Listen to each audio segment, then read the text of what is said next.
I went in September of 1971 was when I went to Vietnam.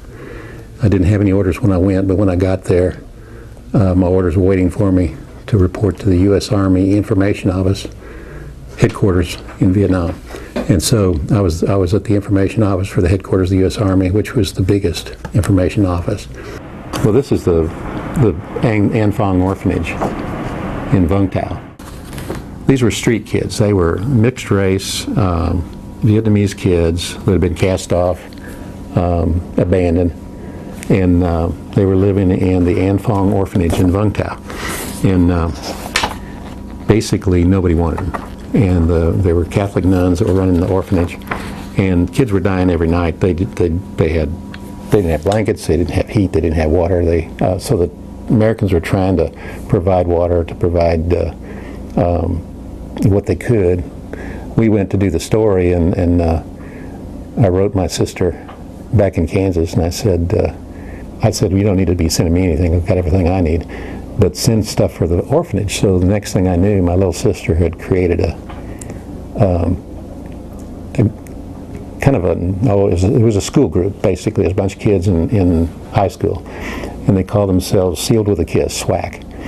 And they gathered stuff, and they sent 3 huge boxes of stuff for the orphans. And so around Christmas time, we went back down to the orphanage and passed out dolls and candy and soap and dish towels and washcloths and things like that they didn't have access to. And so a lot of toys, and saw a lot of smiles that day. It was a lot of fun. I mean, I know Vietnam changed me. That's my I was not a combat veteran. I carried a .45 and I carried an M16 sometimes when I needed it. I never fired a shot. I was shot at, but I never fired a shot. I wasn't in a firefight. I never went out on a patrol with a combat unit. But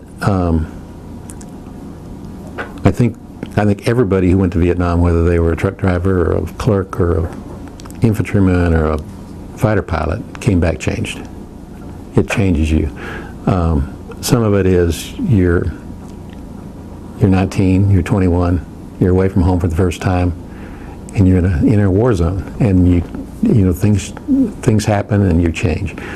Other things, you see suffering, and you see you form a bond with the people around you, the men around you. And I think that that's the thing that I look back at, is that Vietnam was what molded me and shaped me and made me the person I am.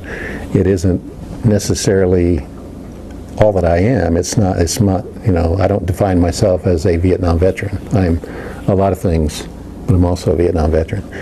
And being in Vietnam, being in the Army, being so close to a war and suffering does change you, and you carry that through your life.